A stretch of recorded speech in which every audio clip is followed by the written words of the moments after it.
सत साहिब सतगुरुदेव की जय। बंदी छोड़ कबीर साहिब जी की जय। बंदी छोड़ गरीबदास जी महाराज जी की जय। स्वामी राम देवानंद जी गुरु महाराज जी की जय हो।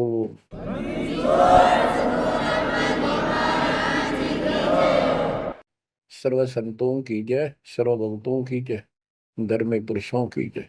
श्री काशी धाम की जय, श्री सुब्रमण्य धाम की जय, श्री क्रोथा धाम की जय, श्री बड़वड़ा धाम की जय।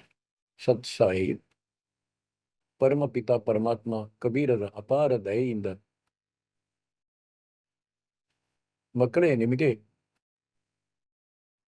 ಇಷ್ಟೊಂದು ಸಮಯ ಸಿಗುತ್ತಿದೆ. ನೀವು ಅಮರ ಕಥೆ, ಸತ್ಯನಾರಾಯಣನ ಕಥೆ ಕೇಳಲು ತತ್ಪರರಾಗಿರುತ್ತೀರಿ. ಭಗವಂತನ ಕುರಿತು ನಿಮ್ಮದು ಎಷ್ಟು ಶ್ರದ್ಧೆ ಮತ್ತು ಎಷ್ಟು ನಿಯತ್ತು ಮತ್ತು ಎಷ್ಟೊಂದು ಆಸ್ಥೆ ಹೆಚ್ಚುತ್ತಾ ಹೋಗುತ್ತದೆಯೋ ಅಷ್ಟು ನಿಮ್ಮ ದಾರಿ ಸುಗಮ ಮಾಡುತ್ತಾ ಹೋಗುತ್ತಾರೆ ಪರಮಾತ್ಮ. ಈ ಸಮಯ ಏನು, ನೀವು 3 ಗಂಟೆ 3 ಟೈಮ್ ಇದೇನು ಸಮಯ ನೀಡುತ್ತಿದ್ದೀರಿ? ನೀವು ಪರಮಾತ್ಮನ ಸತ್ಸಂಗ ಅಮರ ಕಥೆಯನ್ನು ಕೇಳಲು ಯಾವ ಸಮಯ ನಿಮಗೆ ಸಿಕ್ಕಿದೆ? ಇದು ಆ ಪರಮಪಿತಾ ಕಬೀರರ ಅಪಾರ ಕೃಪೆಯಾಗಿದೆ ನಿಮ್ಮ ಮೇಲೆ. ಈ ಸಮಯ ನಿಮ್ಮದು ಹಾಗೆಯೇ ವ್ಯರ್ಥವಾಗಿ ಕಳೆಯುತ್ತಿತ್ತು. ಉಳಿದಂತೆ ಇಷ್ಟೊಂದು ಸಮಯ ನೀವು ವ್ಯರ್ಥ ಮಾಡುತ್ತಿದ್ದೀರಿ.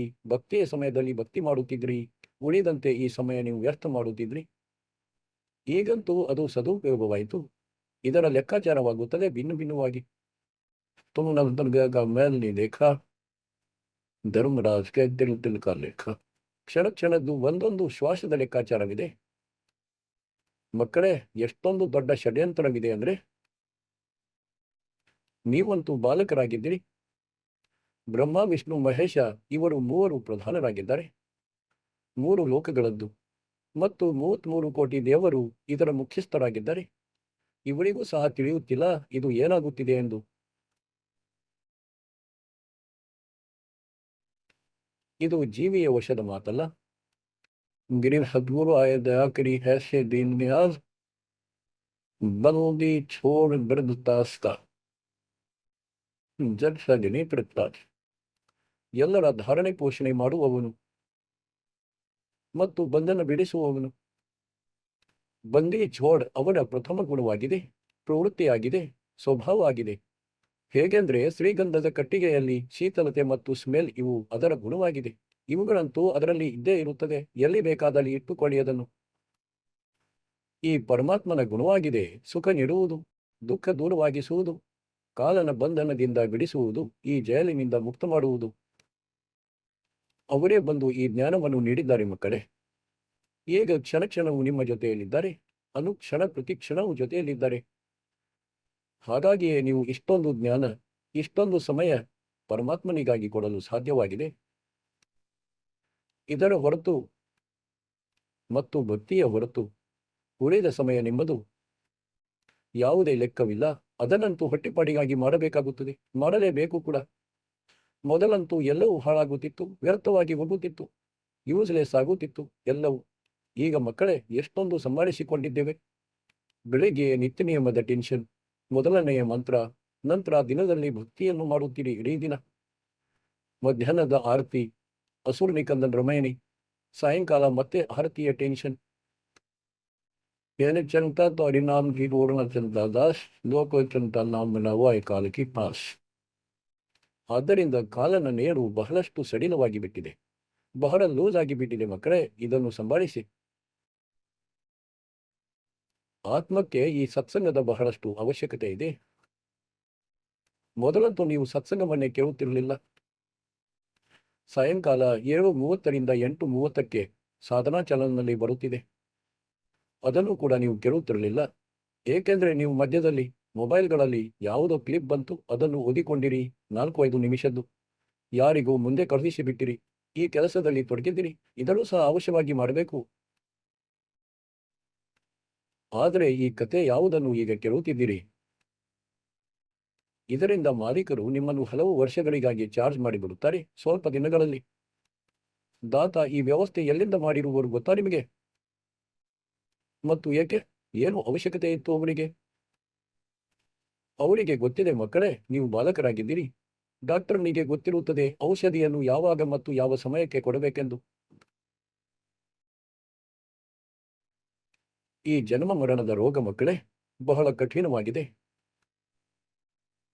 ಇದು ಬ್ರಹ್ಮ ವಿಷ್ಣು ಮಹೇಶ್ವರದ್ದು ಅಡೆಯಲಿಲ್ಲ. ಯಾರನ್ನು ನಾವು ಭಗವಂತರೆಂದು ನಂಬುತ್ತಿದ್ದೆವು, ಏಕೆಂದ್ರೆ ಅವರ ಸಾಧನೆಗಳೇ ಸರಿಯಾಗಿ ಇರಲಿಲ್ಲ. ಹೇಗೆಂದ್ರೆ ಪಾಂಡವರ ಅಶ್ವಮೇಧ ಯಜ್ಞದಲ್ಲಿ 33 ಕೋಟಿ ದೇವರುಗಳು, 88,000 ಋಷಿಗಳು, 12 ಕೋಟಿ ಬ್ರಾಹ್ಮಣರು ಹಾಗೂ ಉಳಿದವರದಂತೂ ಲೆಕ್ಕವೇ ಇಲ್ಲ ಎಷ್ಟು ಬಂದಿದ್ದರೆಂದು. ಎಲ್ಲರೂ ಭೋಜನ ಮಾಡಿಕೊಂಡರು, ಅವರಿಂದ ಶಂಖ ಮೊಳಗಲಿಲ್ಲ. ಹಾಗಾದರೆ ಕಾರಣ ಏನಾಗಿತ್ತು? ಅವರ ಸಾಧನೆ ತಪ್ಪಾಗಿತ್ತು, ಅವರ ಭಕ್ತಿ ತಪ್ಪಾಗಿತ್ತು. ಅವರು ಸಿದ್ಧಿಗಳಿಗೆ ಮಾತ್ರ ಸೀಮಿತವಾಗಿದ್ದಾರೆ. ಒಬ್ಬರನ್ನೊಬ್ಬರನ್ನು ಸೋಲಿಸಿ ತಮ್ಮ ಪ್ರಭುತ್ವ ಮಾಡಿಕೊಳ್ಳುತ್ತಿದ್ದಾರೆ. ಅವರ ಕಣ್ಣುಗಳು ಆದರೂ ಸಹ ತೆರೆಯಲಿಲ್ಲ. ಎಷ್ಟೆಲ್ಲ ಅಪಮಾನವಾಯಿತು ಎಲ್ಲರದ್ದು. ಏಕೆಂದ್ರೆ ನಿಮ್ಮಿಂದ ಶಂಖ ಮೊಳಗಲಿಲ್ಲ, ಆದರೆ ಸುದರ್ಶನನಿಂದ ಹೇಗೆ ಮೊಳಗಿತು?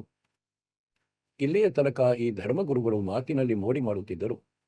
ಸುದರ್ಶನ ಏನಿದ್ದ? ಶ್ರೀಕೃಷ್ಣನ ಪರಮ ಭಕ್ತನಾಗಿದ್ದ. ಅರೆ, ಶ್ರೀಕೃಷ್ಣನೇ ತಿಂದು ಬಿಟ್ಟರು ಅಲ್ಲಿ ಭೋಜನ. ಆ ಶ್ರೀಕೃಷ್ಣನಿಂದ ಮೊಳಗಲಿಲ್ಲ, ಪರಮ ಭಕ್ತನದ್ದು ಯಾವ ಲೆಕ್ಕ? ಇವರೆಲ್ಲರೂ ಲೇಪಾಪೋತಿ ಮಾಡುತ್ತಿದ್ದರು. ಸರಿಯಾದ ಸ್ಪಷ್ಟವಾದ ಉತ್ತರ ಇವರಲ್ಲಿ ಇರಲಿಲ್ಲ. ಇವರ ಸಾಧನೆ ಸರಿ ಇರಲಿಲ್ಲ. ಹಾಗಾಗಿ ಮಕ್ಕಳೇ, ಭಕ್ತಿ ಮಾಡಿ. ಇಲ್ಲದಿದ್ದರೆ ಯಾವ ದುಃಖಗಳಾಗುತ್ತವೆ.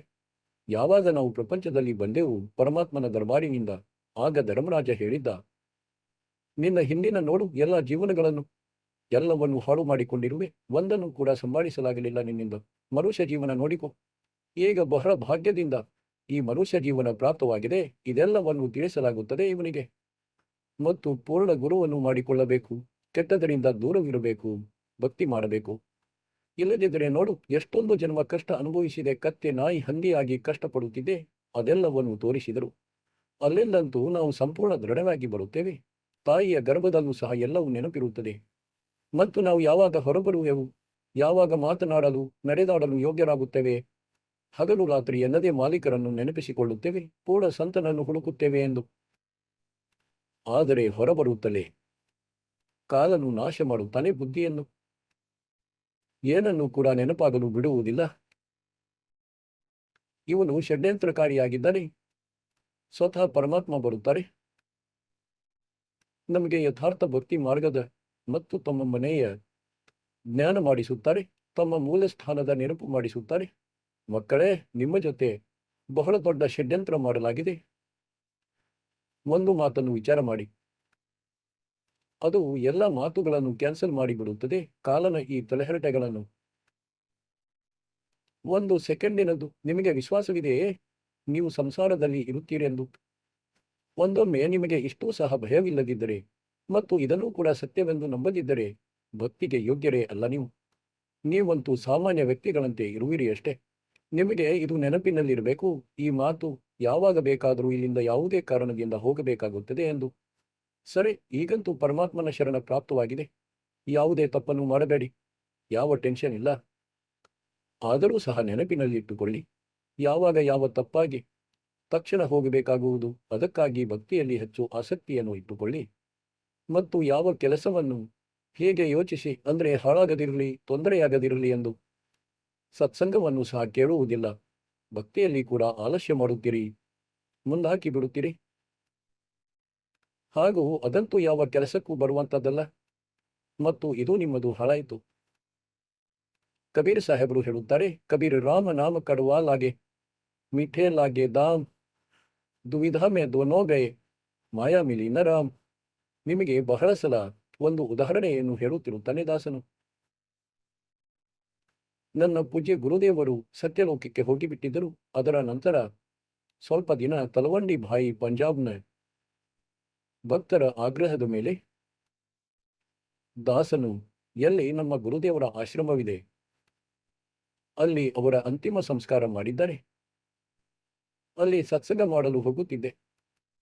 ಅಲ್ಲಿ ಅವರ ಯಾರೋ ಸಂಬಂಧಿಕ ಬಂದಿದ್ದ, ಯಾವುದೋ ಮುದುಕಿಯ ಶೋಕ ವ್ಯಕ್ತ ಮಾಡಲು ಬಂದಿದ್ದ. 2-3 ದಿನಗಳಾಗಿತ್ತು ಅವರ ಮೃತ್ಯುವಾಗಿ. ಅವನು ಶುಕ್ರವಾರದಂದು ಬಂದಿದ್ದ.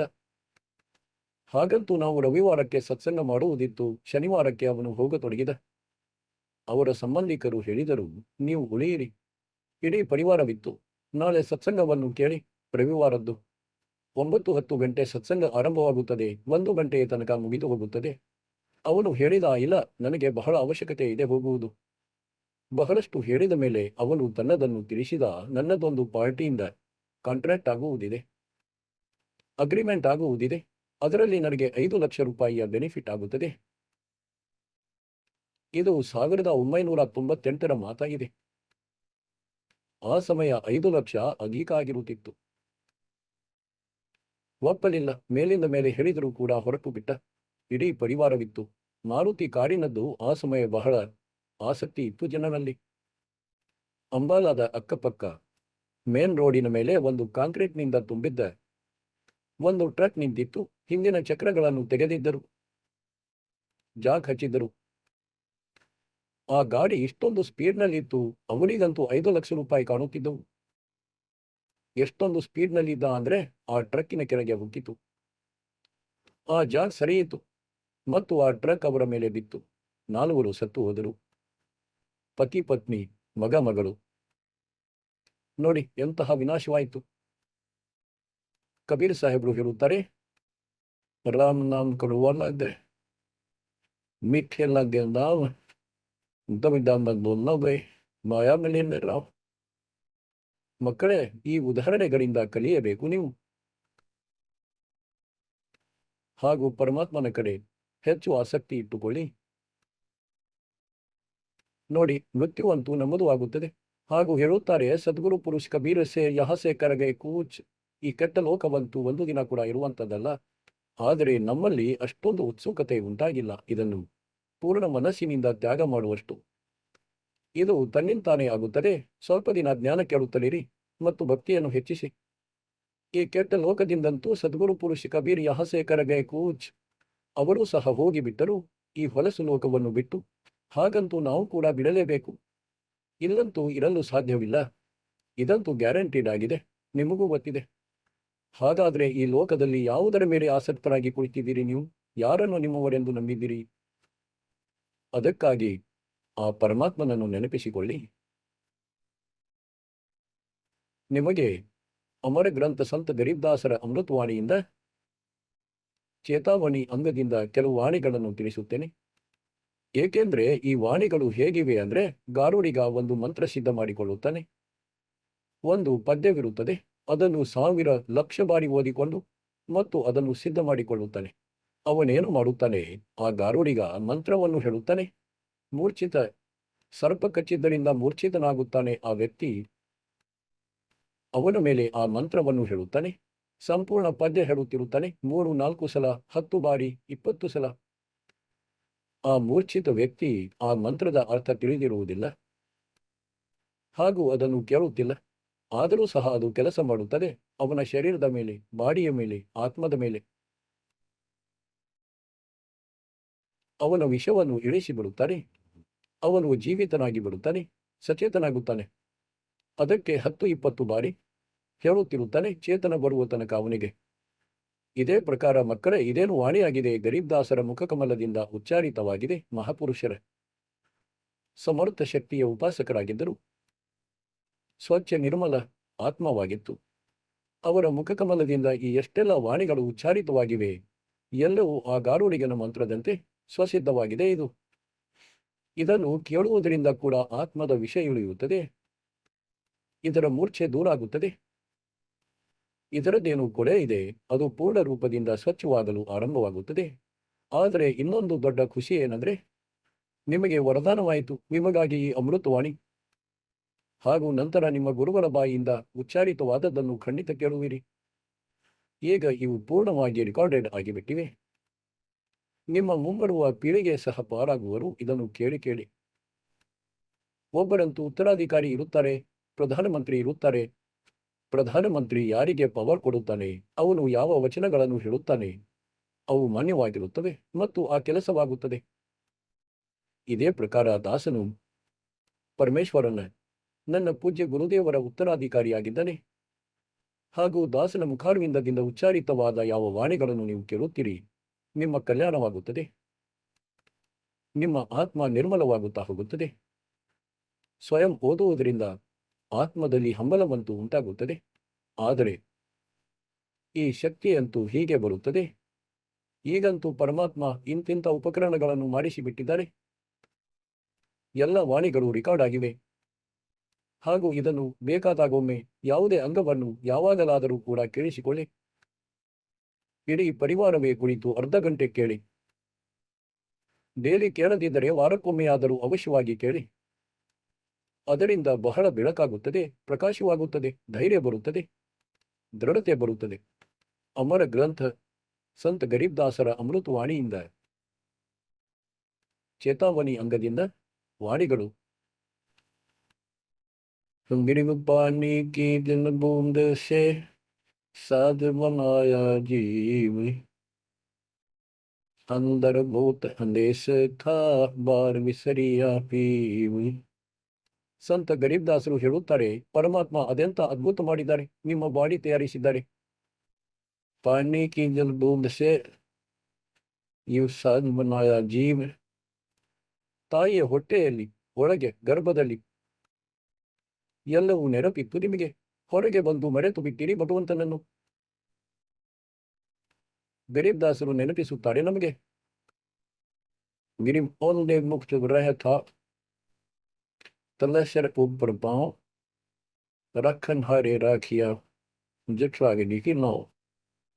ತಾಯಿಯ ಹೊಟ್ಟೆಯಲ್ಲಂತೂ ನೀನು ಉಲ್ಟಾ ನೇತಾಡುತ್ತಿದ್ದೆ ಹೇ ಜೀವಿಯೇ. ಮೇಲೆ ಕಾಲುಗಳಿದ್ದವು, ಕೆಳಗೆ ತಲೆ ಇತ್ತು.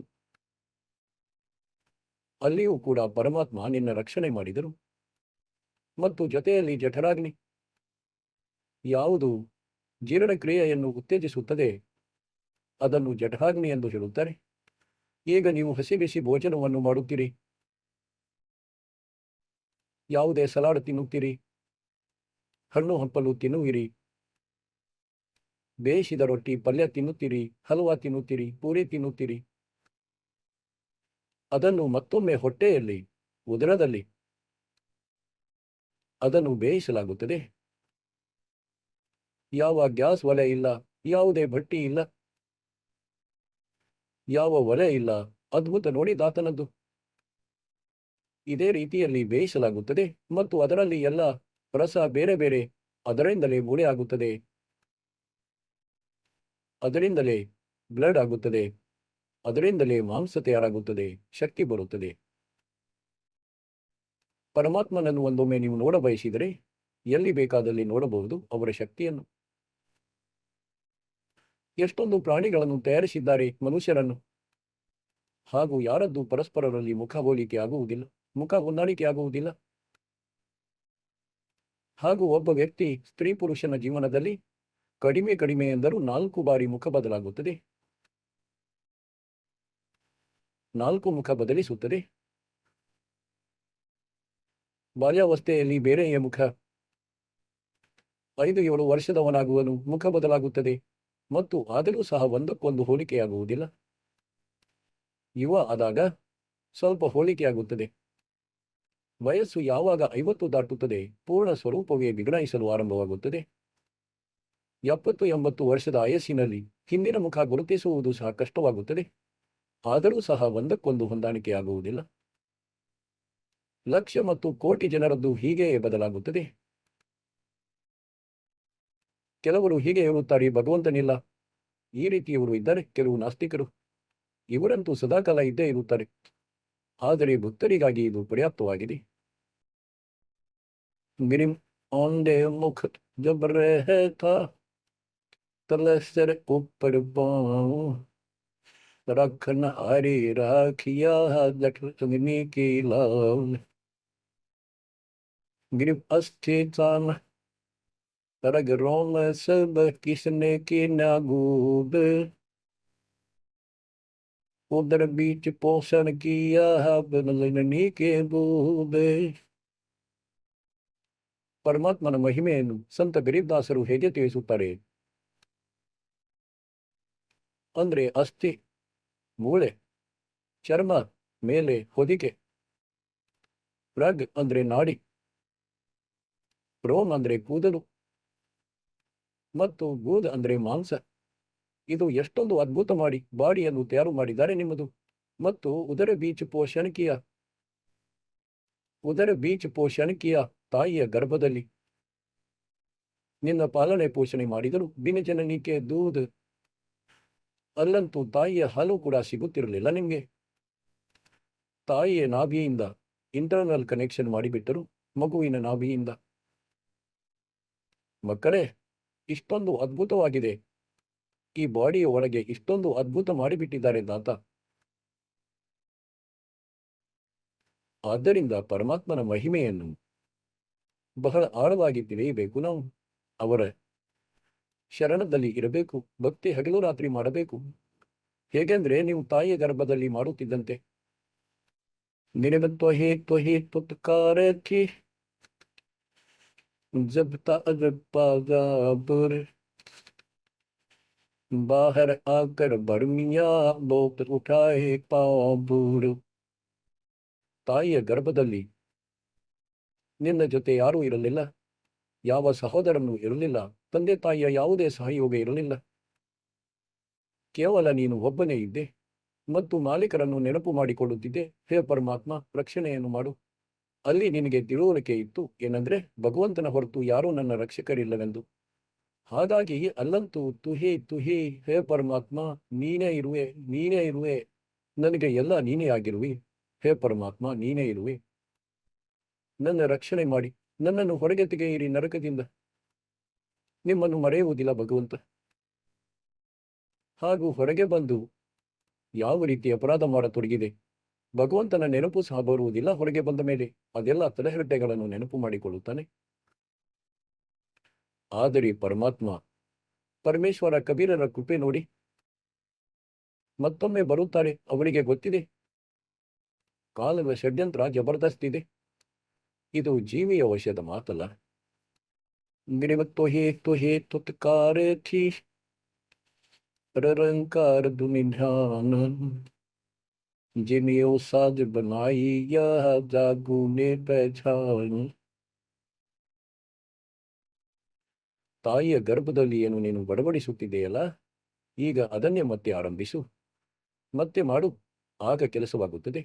ಹಾಗೂ ಯಾರು ಇದೆಲ್ಲವನ್ನು ಮಾಡಿದ್ದಾನೆ ಅವನನ್ನು ಗುರುತಿಸಿಕೋ. ಆ ಭಗವಂತ ಯಾರೆಂದು.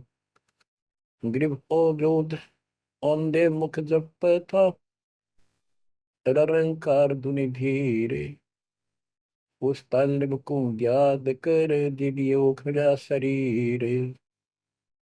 ग्रिम औलोद ओंदे मुख जपथा दुनिया जिंद जिहान बाहर मूल गवाइया पूजत है पाषाण. ಈಗ ಪೂರ್ಣವಾಗಿ ಆಧ್ಯಾತ್ಮ ಜ್ಞಾನ ಜಡಮೂಲದಿಂದಲೇ ನಾಶ ಮಾಡಿಬಿಟ್ಟೆ ಮತ್ತು ಕಲ್ಲನ್ನು ಪೂಜಿಸತೊಡಗಿದೆ. ಮೂರ್ತಿಯ ಪೂಜೆಗಳನ್ನು ಗಿರಿಂ ಜಠರಗನೆ ಸೇ ರಾಖಿಯ ಸಾಯಿ ಗುಣ ಭೂಲೆ ಓ ಸಾಹೇಬ್ ದರ್ಹಾನ್ ಹೈ ಕ್ಯೂ ಬೋವತ್ ಹೈ ಸೂಲಿ. ಗರೀಬ್ ದಾಸರು ಹೇಳುತ್ತಾರೆ, ಅದು ಯಾರು ಇಷ್ಟೊಂದು ಭಯಂಕರ ಸ್ಥಾನ ತಾಯಿಯ ಹೊಟ್ಟೆಯಲ್ಲಿ ನಿನ್ನ ರಕ್ಷಣೆ ಮಾಡಿದನು ಆ ಮಾಲೀಕನ ಗುಣ ಮರೆಯಬೇಡ. ಪ್ರಪಂಚವನ್ನು ಬಿಟ್ಟು ಹೋದಾಗ ಮತ್ತೆ ಅವರಿಗೆ ಭೇಟಿಯಾಗುವೆ. ಈ ಮುಳ್ಳು ಕಂಟಿಯನ್ನು ಬಿತ್ತಬೇಡಿ, ತಪ್ಪು ಸಾಧನೆ ಮಾಡಿ. ಗೀತೆಯ ಅಧ್ಯಾಯ 16 ಶ್ಲೋಕ 23 ಮತ್ತು 24 ಸಂಪೂರ್ಣ ಅದ್ಭುತವನ್ನೇ ಮಾಡಿದ್ದಾರೆ. ಈ ಗ್ರಂಥ, ಈ ಶಾಸ್ತ್ರ ಯಾವುದೇ ಶೋಪೀಸ್ಗಳಲ್ಲ. ತೆಗೆದುಕೊಂಡಿರಿ ಮತ್ತು ಮನೆಯಲ್ಲಿ ಇಟ್ಟು ಬಿಟ್ಟಿರಿ ಹಾಗೂ ಓದಿಕೊಂಡಿರಿ. ಇದರಲ್ಲಿ ಏನು ಬರೆಯಲಾಗಿದೆ ಅದರ ಮೇಲೆ ನಡೆಯಬೇಕಾಗುತ್ತದೆ. ಗರೀಬ್ ದಾಸರು ಹೇಳುತ್ತಾರೆ, ಡಿಂಬ ಕರೆ ಡುಂಗರ್ ಚರೆ अंतर जीनी झूल और जग जाने यो ಭಕ್ತಿ ಕರೆ ಏ ಬೋವೆ ಸೂಲ್ ಬಬೂಲ್. ಹಲವಾರು ಸಂತರನ್ನು ನೋಡಿದೆ. ನಕಲಿ ಎತ್ತರದ ಗುಡ್ಡದ ಮೇಲೆ ಕುಳಿತುಕೊಳ್ಳುತ್ತಾರೆ, ಪರ್ವತದ ಮೇಲೆ. ಏಕೆಂದ್ರೆ ಜನರು ನೋಡಲಿ, ಆಕರ್ಷಿತರಾಗಿ ಅಲ್ಲಿ ಬರಲಿ. ನೆಮ್ಮಕರೆ ಡೂಂಗರ್ ಚಡೆ ಅಂದರ್ ಜಿನ್ನಿ ಝೂಲ್. ಒಳಗೆ ಅದೇ ಅಸಂಬದ್ಧತೆ ತುಂಬಿದೆ. ಜಗ್ ಜಾನೆ ಭಕ್ತಿ ಕರೆ ಬೋವ ಸೂಲ್ ಬಬೂಲ್. ಹಾಗಾಗಿ ಇಲ್ಲಿ ಅದನ್ನೇ ಹೇಳಿದ್ದಾರೆ. ನಿಷೇರಾಧಿಯ ನಾ ಸಾಯಿ ಬುನ್ಬೂನ್ ಓ ಸಾಹಿಬ್ ದರ್ ಹಾಲ್ ಹೈ ಕ್ಯೂ ಬೋಲ್ತಾ ಶೂನ್. ಯಾರು ಎಳ್ಳಷ್ಟು ಭಕ್ತಿಯನ್ನು ಮಾಡುವುದಿಲ್ಲ ಅಥವಾ ಭಕ್ತಿಯನ್ನು ಶಾಸ್ತ್ರವಿಧಿ ತ್ಯಜಿಸಿ ಮನಸ್ಸೆಚ್ಚೆಯ ಆಚರಣೆ ಮಾಡುತ್ತಾರೆ, ಇಬ್ಬರೂ ಸಹ ಭವಿಷ್ಯವನ್ನು ಹಾಳು ಮಾಡುತ್ತಿದ್ದಾರೆ. ಮಿರಂ ಆದ ಗಡಿಗೆ ಆದ ಗಡಿ ಆದ ಗಡಿಗೆ ಆದ ಸಂತೋं से की गोष्ठी जो की सुनाद. ಅಂದ್ರೆ ಪರಮಾತ್ಮನ ಚರ್ಚೆ ಯಾರೇ ತತ್ವದರ್ಶಿ ಸಂತರಿಂದ ಅರ್ಧ ಗಳಿಗೆ ಮಾಡಿದರೂ ಅದ್ಭುತವಾಗುತ್ತದೆ. ತಕ್ಷಣವೇ ಕಣ್ಣುಗಳು ತೆರೆಯುತ್ತವೆ. ಆ ಜ್ಞಾನ ಅಷ್ಟೊಂದು ಸ್ಪಷ್ಟವಾಗಿರುತ್ತದೆ, ಗಾಡ್ ಗಿವನ್ ಆಗಿರುತ್ತದೆ. ಆದ ಗಡಿಗೆ ಆದ ಅರ್ಧ ಗಳಿಗೆ 24 ನಿಮಿಷದಾಗಿರುತ್ತದೆ. ಅರ್ಧ ಅಂದ್ರೆ 12 ನಿಮಿಷ, 12 ಅರ್ಧ 6 ನಿಮಿಷ. ಅಂದ್ರೆ ಸ್ವಲ್ಪ ಹೊತ್ತು ಕೂಡ ಪೂರ್ಣ ಸಂತನ ಸತ್ಸಂಗದಲ್ಲಿ ಬಂದರೆ ಇಷ್ಟೊಂದು ಅದ್ಭುತವಾದ ಮಾತುಗಳನ್ನು ತಿಳಿಸುತ್ತಾರೆ ಅವರು. ಏಕೆಂದರೆ ಸಂತರು ಹೋಗುತ್ತಲೇ ಮಾಲೀಕರ ಚರ್ಚೆಯನ್ನೇ ಮಾಡುತ್ತಾರೆ ಮತ್ತು ಇಂತಹ ಮಾತುಗಳನ್ನು ಹೇಳುತ್ತಾರೆ ಮುಂದಿನವನಿಗೆ ನಾಟುವಂತೆ. ಆದ್ದರಿಂದ ಅವಶ್ಯವಾಗಿ ಆತ್ಮವು ಹಿಡಿದುಕೊಳ್ಳುತ್ತದೆ. ಯಾರು ಕೋಗಿಲೆಯ ಮಕ್ಕಳಂತೆ ಇರುತ್ತಾರೋ ತಮ್ಮ ತಾಯಿಯ ಕೂಗನ್ನು ತಕ್ಷಣವೇ ತಿಳಿದುಕೊಳ್ಳುತ್ತಾರೆ.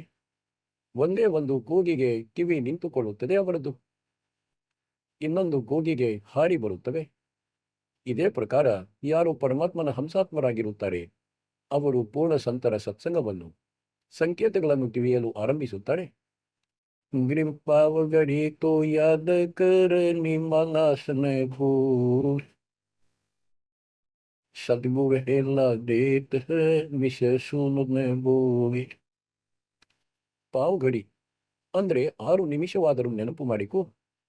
ವ್ಯರ್ಥದಲ್ಲಿ ಸಂಪೂರ್ಣವಾಗಿ ನಾಶ ಮಾಡಿಕೊಳ್ಳಬೇಡ ಈ ಜೀವನವನ್ನು. ಒಂದು ಸಲ ಶುರು ಆಗಿಬಿಟ್ಟರೆ ಭಕ್ತಿಯದ್ದು ತನ್ನಿಂತಾನೇ ಚೆನ್ನಾಗಿ ಅನಿಸತೊಡಗುತ್ತದೆ. ಪ್ರಾರಂಭದಲ್ಲಿ ನಾನು ದೀಕ್ಷೆ ಪಡೆದಾಗ ನನ್ನ ಗುರುದೇವರಿಂದ ಆಗ ಅವರು ಹೀಗೆ ಹೇಳಿದರು, ಪ್ರಥಮ ಮಂತ್ರವನ್ನು 108 ಸಲ ರಿಪೀಟ್ ಮಾಡಬೇಕೆಂದು, ಮತ್ತು ಆವಾಗಲೇ ಸತ್ಯನಾಮವನ್ನು ಸಹ ನೀಡಿದರು. ಹಾಗೂ ಇದನ್ನು ಈ ರೀತಿ ಮಾಡು, ಇದರ ಲೆಕ್ಕವೇ ಇಲ್ಲ, ಎಷ್ಟಾದರೂ ಮಾಡು. ಆಗ ನಾನು ಅಂದುಕೊಂಡೆ ಒಟ್ಟು 8 ಸಲ ಜಪಿಸಬೇಕು ಮೊದಲನೆಯದು. ಅದರಲ್ಲಿ ಬಹಳ ಮಂತ್ರಗಳಿವೆ ಮತ್ತು ಅವು 8 ಸಲವೂ ಬಹಳ ಅನಿಸುತ್ತಿದ್ದವು. ಏಕೆಂದರೆ ಈ ಪಾಪ ತುಂಬಿರುತ್ತದೆ ಒಳಗೆ.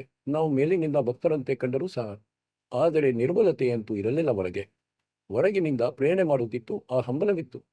1-2 ತಿಂಗಳಾಗಿತ್ತು. ನಂತರ ಯಾರು ನನಗೆ ದೀಕ್ಷೆ ಕೊಡಿಸಿ ಬಂದಿದ್ದರು ಅವರ ಜೊತೆ ಒಂದು ದಿನ ಮತ್ತೆ ಮೀಟಿಂಗ್ ಆಯಿತು. ಅವನು ಕೇಳಿದ, ನೀವು ಭಕ್ತಿ ಮಾಡುತ್ತಿರುವಿರೇನು? ನಾನು ಹೇಳಿದೆ, ಹೌದು ಮಾಡುತ್ತೇನೆ. ಪ್ರಥಮ ಮಂತ್ರ ಇದೆಯಲ್ಲ ಅದು ಕಿಲಿಂ ಅದನ್ನು 8 ಸಲ ಮಾಡುತ್ತೇನೆ ಡೈಲಿ. ಅವನಂದ 8 ಸಲ ಅಲ್ಲ 108 ಎಂದಿದ್ದರು, ನೀವು ಸರಿಯಾಗಿ ಕೇಳಿಲ್ಲ.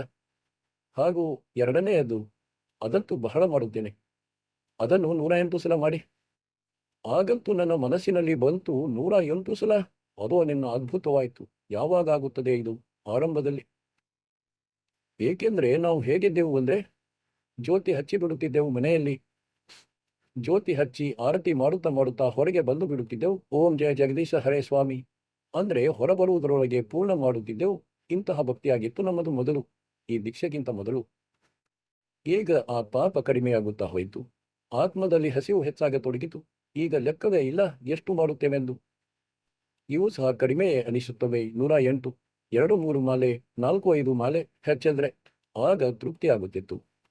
ಆದರೆ ಯಾವಾಗ ಮುಂದಿನ ಮಂತ್ರಗಳು ಸಿಗುತ್ತಾ ಹೋದವು ಅವು ಒಂದರ ಮೇಲೆ ನಿಂತಿತು. ಉಳಿದದ್ದು ಹೆಚ್ಚಾಗಿ ಮಾಡಿಬಿಟ್ಟೆ. ಆದ್ದರಿಂದ ಆ ಪ್ರಕಾರ ಹೇಳುತ್ತಾರೆ, ನೀನು ಪಾವುಗಡಿಯಾದರೂ ಅಂದ್ರೆ 6 ನಿಮಿಷವಾದರೂ ಆರಂಭ ಮಾಡು ಈ ಭಕ್ತಿಯನ್ನು. ಇದು ಪಾಪ ತೊಳೆಯಲು ಆರಂಭಿಸುತ್ತದೆ. ನಂತರ ಜ್ವರ ಇಳಿದಂತಾಗುತ್ತದೆ, ಹಸಿವು ಹೆಚ್ಚುತ್ತದೆ. ನಂತರ ಹಗಲು ರಾತ್ರಿ ಭಕ್ತಿಯೇ ನೆನಪಿರುತ್ತದೆ. ಗಿರಿಂ ಪಾವಗಡಿ ತೋ ಯಾದ ಕರ ನಿಮ್ಮಲಾಸನ ಖೋವೆ ಸದ್ಗುರು ಹೇಳ ವೇದ ವಿಷ ಸುವನ ಬೋವೆ.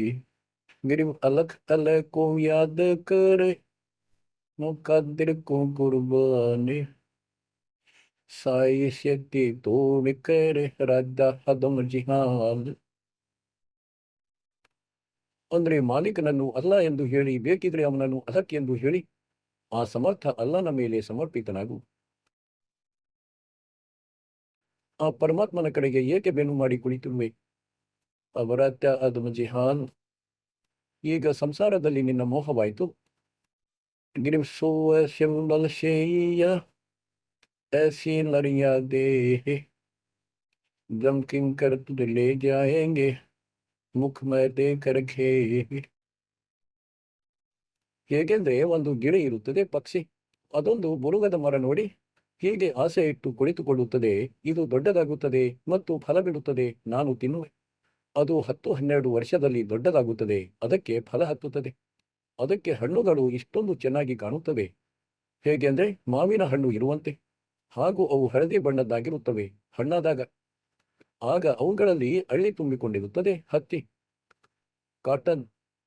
ಮತ್ತು ಗಿಳಿ ಅದಕ್ಕೆ ಕೊಕ್ಕಿನಿಂದ ಕುಕ್ಕುತ್ತದೆ ತಿನ್ನಲು. ಆ ಹತ್ತಿಯು ಬಾಯಿಯಲ್ಲಿ ಸಿಲುಕುತ್ತದೆ, ಅದಕ್ಕೆ ಕಂಟಕವಾಗುತ್ತದೆ ಜೀವಕ್ಕೆ. ಆದ್ದರಿಂದ ಮಕ್ಕಳೇ, ಪರಮಾತ್ಮ ಹೇಳುತ್ತಾರೆ, ಈ ಸಂಸಾರ ಮತ್ತು ನಿನ್ನ ಈ ಪರಿವಾರ ಹಾಗೂ ಈ ನಿನ್ನ ಶರೀರ ಅಂತ್ಯ ಸಮಯದಲ್ಲಿ ನಿನಗೆ ಈ ರೀತಿ ಮೋಸ ಅನಿಸುತ್ತದೆ. ಯಾವುದನ್ನು ನೀನು ಸರ್ವಸ್ವವೆಂದು ನನಗೆ ಸುಖ ಕೊಡುತ್ತದೆ ಎಂದು ತಿಳಿದುಕೊಂಡಿರುವೆ, ಅದು ವೃದ್ಧಾಪ್ಯದಲ್ಲಿ ಶರೀರದಲ್ಲಿ ಸುಖ ಆಗಲು ಸಾಧ್ಯವಿಲ್ಲ. ಒಮ್ಮೆ ಕಣ್ಣು ಕಾಣುವುದಿಲ್ಲ, ಒಮ್ಮೆ ತಲೆಯಲ್ಲಿ ನೋವು, ಒಮ್ಮೆ ಹಲ್ಲು ಬೀಳುವವು, ನಡೆಯಲು ಕೂರಲು ಆಗುವುದಿಲ್ಲ. ಒಂದೊಮ್ಮೆ ಮೊದಲಿನಿಂದಲೇ ಮಾಲೀಕನ ಭಕ್ತಿ ಆರಂಭಿಸಿದರೆ ಈ ಶರೀರವು ಕೂಡ ಚೆನ್ನಾಗಿರುತ್ತದೆ, ರೋಗ ಕಷ್ಟದಿಂದಲೂ ಜೀವಿಯು ಸುರಕ್ಷಿತವಾಗಿರುತ್ತಾನೆ. ಈಗೇನು ತಿಳಿಸುತ್ತಾರೆ? ಗಿರ್ಸುವ ಸಂಬಲಶೇಯ ऐसी नरिया दे.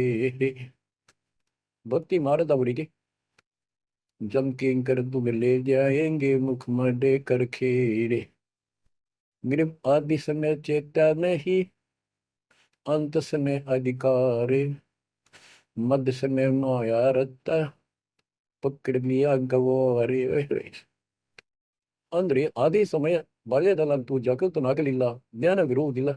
ಯೌವನದಲ್ಲಿ ದರ ಸಂಗ್ರಹಿಸುವುದರಲ್ಲಿ ಬಿಡುವೇ ಇಲ್ಲ, ಟೈಮ್ ಇಲ್ಲ, ನಂತರ ನೋಡುತ್ತೇನೆ, ಹೋಯ್ ಹೋಯ್. ಮತ್ತು ವೃದ್ಧಾಪ್ಯದಲ್ಲಿ ಕೂರುತ್ತಾನೆ ಮಾಲೆ ಹಿಡಿದು. ಹೀಗೇನಾಗುವುದು? ನಿನ್ನ ಹತ್ರ ನಾಮ ಇಲ್ಲ, ಸತ್ಯಭಕ್ತಿ ಇಲ್ಲ, ಯಾವ ಗುರು ಇಲ್ಲ. ಗ್ರೀವ್ ಆದಿ ಸಮಯ ಚೇತ ನಹಿ ಅಂತ ಸಮಯ ಅಧಿಕಾರಿ ಮಧ್ಯ ಸಮಯ ಮಾಯಾರತ ಪಕ್ರಿಮಿಯ ಗಂವರೆ. ಹಿಡಿಯಲ್ಪಟ್ಟ ಕಾಲನಿಂದ ಯಮನ ದೂತರ ಕೈಗೆ ಸಿಕ್ಕಿಬಿಟ್ಟ.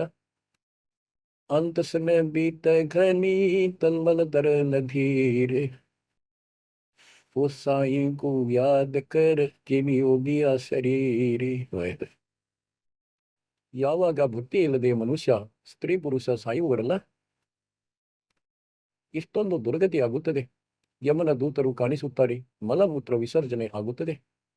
ಎಷ್ಟೊಂದು ಕಷ್ಟವಾಗುತ್ತದೆ ಅಂದರೆ ಅಳಲಾರ, ಹೇಳಲು ಆಗುವುದಿಲ್ಲ, ಆದರೆ ಒದ್ದಾಡುತ್ತಾನೆ ಒಳಗಿನಿಂದ. ಹೇಳ ಬಯಸುತ್ತಾನೆ, ತಿಳಿಸ ಬಯಸುತ್ತಾನೆ, ಆದರೆ ಬಾಯಿ ತೆರೆಯುವುದಿಲ್ಲ. वो साई को याद करे जिन्हें दिया शरीर. गिरव ये माटी का मैल है जैसो कैसा नेह जैसा ही मिल जाते है तो ನಾರಾಯಣ ದೇಹಿ. ಅಂದ್ರೆ ಈ ಮಣ್ಣಿನ ಶರೀರದ ಮೇಲೆ ಏಕೆ ಆಸಕ್ತನಾಗಿ ಕುಳಿತಿರುವೆ? ಇದು 5 ತತ್ವದ ಪುತ್ಥಳಿ. ಸತ್ತ ಮೇಲೆ ಇದನ್ನು ಸುಡಲಾಗುತ್ತದೆ ಮತ್ತು 2 kg ಬೂದಿ ಅಸ್ಥಿ ಆಗುತ್ತದೆ.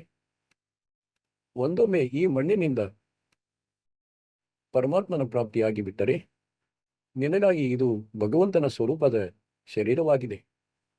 ನಿನಗೆ ಮಾಟಿ ಕಾಮೇಲೆ ಜೈಸೋ कैसा नेह जैसा ही मिल जाते है तो नारायण देह. गिरव ये माटी का मैल है खाक मिलेगा धूरे साई के जाने पे ना गत्ता कुत्ता सूರಿ. ಏನಂದ್ರೆ ಇದು ಮಣ್ಣಿನ ಮಹಲು ಆಗಿದೆ, ಇದಂತೂ ಬೂದಿಯಾಗುತ್ತದೆ ಅಂತ್ಯದಲ್ಲಿ. ಪರಮಾತ್ಮನನ್ನು ತಿಳಿಯಲಿಲ್ಲ, ಹೂ ಇಸ್ ಗಾಡ್. ಹಾಗೆ ಅಂಧಭಕ್ತಿಯಿಂದ ಯಾವ ಲಾಭವಿಲ್ಲ. ಮೊದಲು ಗುರುತಿಸಿಕೊಳ್ಳಿ ಹೂ ಇಸ್ ಗಾಡ್.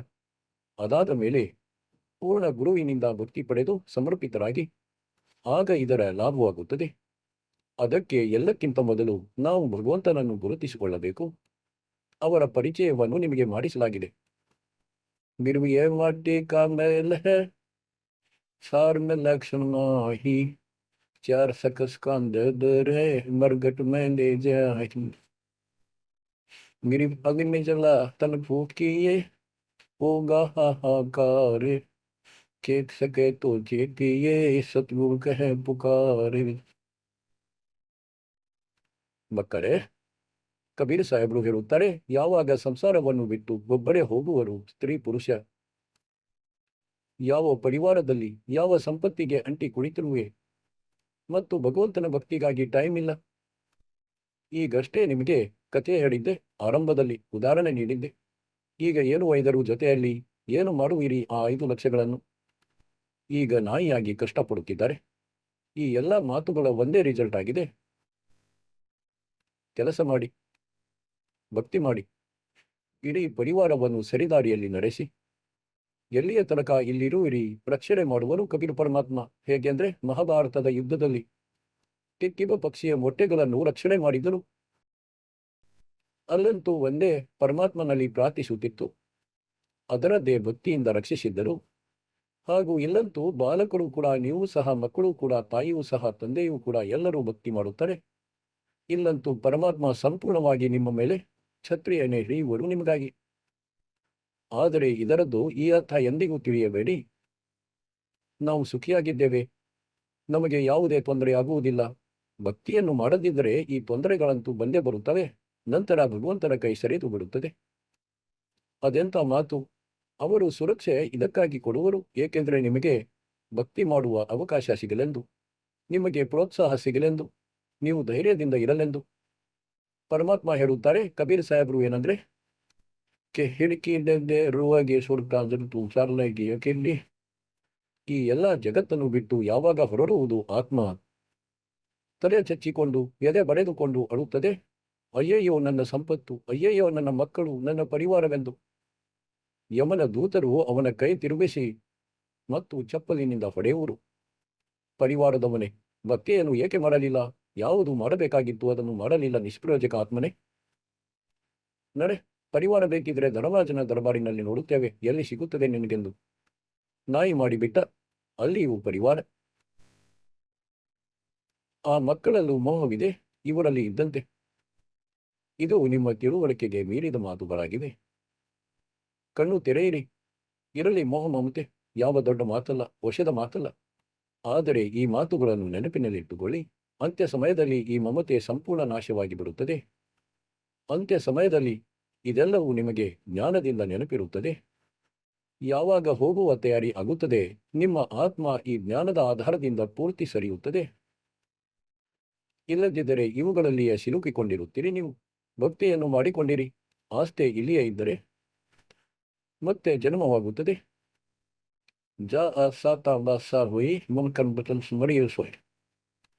ಈ ಜ್ಞಾನದಿಂದ ನಿಮಗೆ ಭಕ್ತಿಯನ್ನು ಮಾಡುತ್ತಾ ಇರಿ. ಲಾಸ್ಟ್ನಲ್ಲಿ ಈ ಮಾತುಗಳು ತಡೆಗೊಡೆಯಾಗಿ ನಿಲ್ಲುವುದು. ಇದಂತೂ ಒಂದು ದಿನ ಬಿಡುವುದೇ ಇತ್ತು, ಪ್ರತಿದಿನ ಕೇಳುತ್ತಿದ್ದೆವು. ಹಾಗೂ ಭಗವಂತನಲ್ಲಿ ಧ್ಯಾನಮಗ್ನರಾಗಿ ಆಟೋಮೆಟಿಕ್, ಏಕೆಂದರೆ ಭಕ್ತಿಯ ಶಕ್ತಿಯೂ ಸಹ ಕೆಲಸ ಮಾಡುತ್ತದೆ. ಕೇವಲ ಜ್ಞಾನದಿಂದ ಮಾತ್ರ ಸ್ಥಿರತೆ ಬರುವುದಿಲ್ಲ, ಎಲ್ಲಿಯ ತನಕ ಭಕ್ತಿ ಜೊತೆ ಇರುವುದಿಲ್ಲ. ಆ ಶಕ್ತಿ ನಿಮ್ಮ ಜೊತೆಯಲ್ಲಿರುತ್ತದೆ. ಆದ್ದರಿಂದ ಮಕ್ಕಳೇ, ಈ ಜ್ಞಾನದಿಂದ ನಿಮಗೆ ಈ ಸಹಾಯ ಸಿಗುತ್ತದೆ, ಈ ಆತ್ಮಕ್ಕೆ. ಮತ್ತು ಇದರಲ್ಲಿ ನಾವು ಯಾವ ರೀತಿ ಜೀವನ ಜೀವಿಸಬೇಕು, ಇರಬೇಕು ಮಕ್ಕಳ ಜೊತೆ, ನಮ್ಮವರಾಗಿದ್ದಾರೆ. ಆದರೆ ಹೋಗುವ ಸಮಯದಲ್ಲಿ ಹೀಗೆ ಇರಬೇಕು, ಇಲ್ಲಿಂದಂತೂ ಒಂದು ದಿನ ಹೋಗಲೇಬೇಕಿತ್ತು ಎಂದು. ಹಾಗೂ ಪರಮಾತ್ಮನದೇ ಆಗಿದೆ, ಎಲ್ಲ ಮಕ್ಕಳು ಭಕ್ತಿ ಮಾಡುತ್ತಿದ್ದಾರೆ, ಇವರು ಸಹ ಅಲ್ಲಿಯೇ ಬರುವರು. ಆದ್ದರಿಂದ ಮುಂದೆ ಹೋಗಿ ನಾವು ಮುಂದಿನ ತಯಾರಿ ಮಾಡುತ್ತೇವೆ. ಹೇಗೆಂದರೆ ಇಲ್ಲಿ ತಯಾರಿ ಮಾಡಿದಂತೆ ಈ ಮಕ್ಕಳು ಆಗುತ್ತಾ ಹೋದರೂ ಪರಿವಾರವಾಯಿತು. ಇದಂತೂ ನಾಶವಂತವಾಗಿದೆ ಮತ್ತು ಯಾವಾಗ ಬೇಕಾದರೂ ಸಾಯುತ್ತಾರೆ. ಮತ್ತು ಅಲ್ಲಿ ಅಮರ ಪರಿವಾರ ಇರುವುದು, ಅಮರ ಶರೀರ ಇರುವುದು. ಈ ಭಾವನೆ ಮನಸ್ಸಿನಲ್ಲಿ ದೃಢವಾಗಿ ಬಿಡಬೇಕು, ಇದು ಸತ್ಯವಾಗಿದೆ ಎಂದು. ಹಾಗಾಗಿ ಮೃತ್ಯು ಬಂದಾಗ ಯಾವುದೇ ತೊಂದರೆ ಆಗುವುದಿಲ್ಲ. ಹಾಗೂ ಪ್ರಪಂಚವನ್ನು ಬಿಡುವ ಸಮಯದಲ್ಲಿ ಸ್ವಲ್ಪವೂ ದುಃಖವಾಗುವುದಿಲ್ಲ. ಈ ಮಕ್ಕಳು ಎಲ್ಲರೂ ಭಕ್ತಿ ಮಾಡುತ್ತಿದ್ದಾರೆ, ದೃಢವಾಗಿ ಮಾಡುತ್ತಿದ್ದಾರೆ. ಈಗ ನಾವು ಮುಂದೆ ಹೋಗೋಣ, ಅಲ್ಲಿ ತಯಾರಿ ಮಾಡೋಣ. ಇವರು ಆಮೇಲೆ ಅಲ್ಲಿ ಬರುತ್ತಿರುವರು. ಈಗ ಬೇರೆ ಕಡೆಯಂತೂ ಹೋಗಲಾರರು, ನೇರವಾಗಿ ಅಲ್ಲಿಯೇ ಬರುತ್ತಾರೆ. ಅದು ಅವಿನಾಶಿ ಶರೀರ, ಅವಿನಾಶಿ ಪರಮಾತ್ಮ. ಅಲ್ಲಿ ಯಾವ ಶೋಕವಿಲ್ಲ, ರೋಗವಿಲ್ಲ, ಯಾವುದೇ ದುಃಖವಿಲ್ಲ. ಅಂತಹ ಸ್ಥಾನ ಸಿಗುತ್ತದೆ. ಆದ್ದರಿಂದ ಮಕ್ಕಳೇ, ಪರಮಾತ್ಮನನ್ನು ನೆನಪಿಟ್ಟುಕೊಳ್ಳಿ. ಈ ಸಮಯ ಮತ್ತೆ ಮತ್ತೆ ಸಿಗುವುದಿಲ್ಲ. ನಿಮಗೆ ಅದ್ಭುತ ಜ್ಞಾನ ನೀಡಲಾಗುತ್ತಿದೆ. ಪರಮಾತ್ಮ ನಿಮ್ಮ ರಕ್ಷಣೆ ಮಾಡಲಿ, ನಿಮಗೆ ಮೋಕ್ಷವನ್ನು ಕೊಡಲಿ. ನಿಮ್ಮ ದೃಢತೆ ಭಗವಂತನ ಕುರಿತು ದೃಢವಾಗಲಿ. ನಿಮ್ಮ ಅಜ್ಞಾನ ನಾಶವಾಗಲಿ. ನಿಮಗೆ ಮಾಲೀಕರ ನೆನಪಿರಲಿ. ಸತ್ ಸಾಹೇಬ್.